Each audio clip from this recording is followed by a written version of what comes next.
Leeds TV. We are sponsored by Regal Elevators and Lifts Consultants Limited, a company that is owned and operated by a Millwall fan, just like every single one of the sponsors you can see on the screen, right?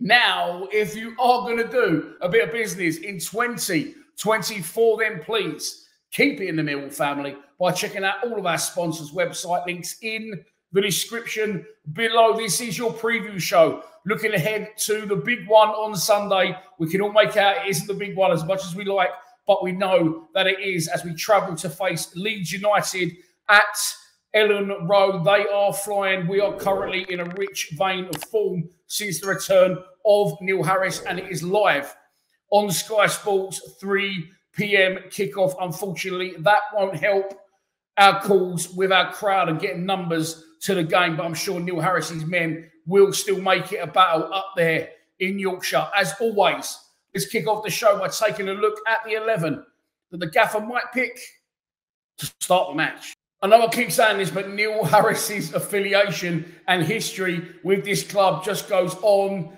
and on. But one club that he does seem to be a constant thorn in the side of as a Millwall player or as a Millwall manager is Leeds United. He always does the business against Leeds. You've only got to look at that mural under the walkway at Zampa Road. So he'll be confident these are the sort of games that he relishes more than the so-called easy ones. Although we know there is no easy games in this division, he absolutely will not fear Leeds one bit. As I said, he will relish in it. If anything, he will know, he isn't stupid and neither are we, that we cannot compete toe-to-toe on a skill level and player level with Leeds. What we can do is bring the fire and bring the fight and try and out-battle and out-fight them for the 90 minutes plus whatever gets added on at the end. We did that at Southampton, but it's going to be even more of a dogfight. What will the gaffer do? I think he'll go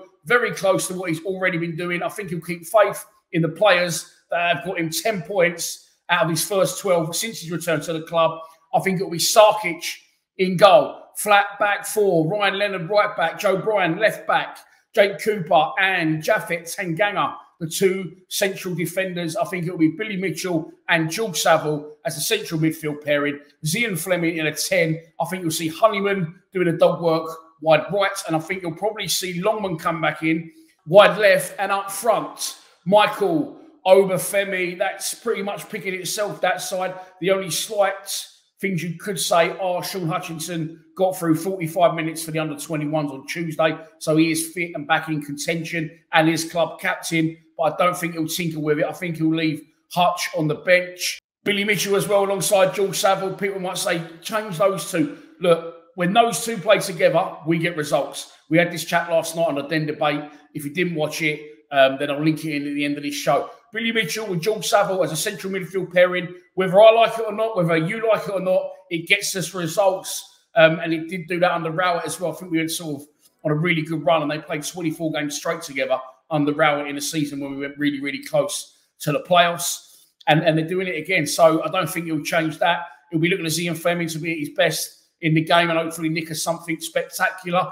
And Honeyman, yeah, I think it'll definitely be Honeyman without doubt. On the other side, neither Watmore or Longman are bowling me over, if I'm honest. Technically, Longman's good, but he's very in and out of his form. And Watmore is very exciting and was a great player for us, but he's clearly suffering with a lack of confidence. So you have got the option, of course, of Adam Mayer, someone who is left-footed, does actually play in that position as a wide striker, joined the club, of course, under Joe Edwards for around £350,000, I'm led to believe, from Morecambe. But he got injured and he hasn't really figured. He did play as well for the 21s as well on Tuesday, and there's 7-0 hammering of Watford at the Den. But I don't think he'll do that. I do think, look, I said this last night as well on the podcast. I think if Andreas Volsammer was still at the club, not that Harris signed him, I think he'd play him. And I think he'd play Honeyman just because to be a little bit more experienced, to be a little bit more compact and a little bit more aggressive. I'm not saying Mayer isn't aggressive, but I know a lot of you last night were saying, why hasn't he played? Why hasn't he started? Well, he's come in, new manager change, he got injured, he's now come back from injury, and it probably will be a little bit step too far to throw him straight in at the deep end. Michael Obafemi, as the only fit striker at the club, will start the game and we need a big 90 minutes from him if he can get through it. Let's move on to our opposition.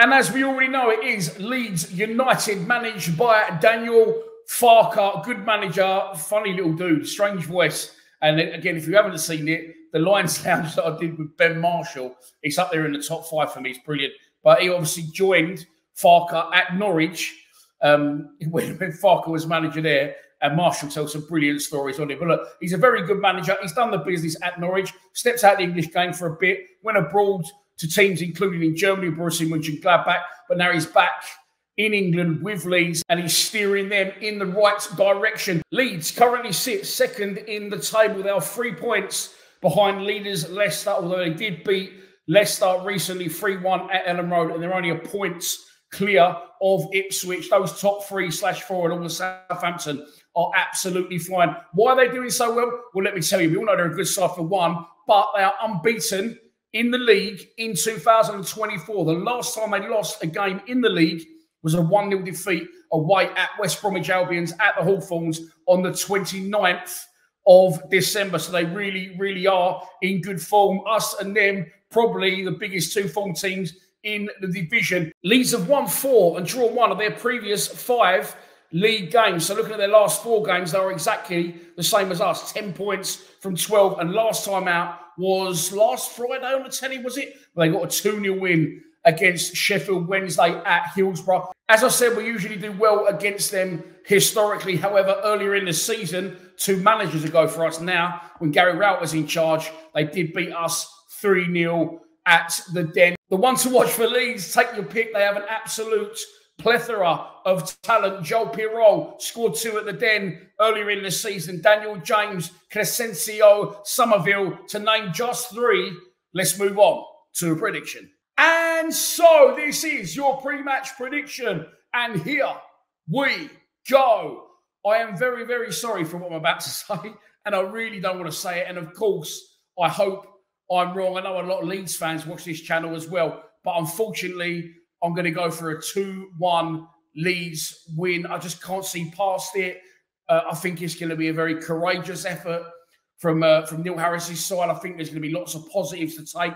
And I think it will be quite tight and very physical. But I just can't see past a Leeds win. We've got to lose at some time under the new gaffer. And as I've said, look, I've been wrong before. I predicted a 2-1 Southampton win, and we beat Southampton 2-1. I still think in the grand scheme of things that it won't affect our position as a championship club, and we will stay in this division. We've got enough about us under Neil Harris. We've proved that already. But I do think, unfortunately, it's going to be a 2-1 win for Leeds. And so that's your lot for this preview show. I hope that you have enjoyed it. If you think you know what the score's going to be, don't be shy to have a stab at that in the comments below. I am travelling to Leeds on Sunday. It is live on Sky Sports. It is a 3 p.m. kickoff.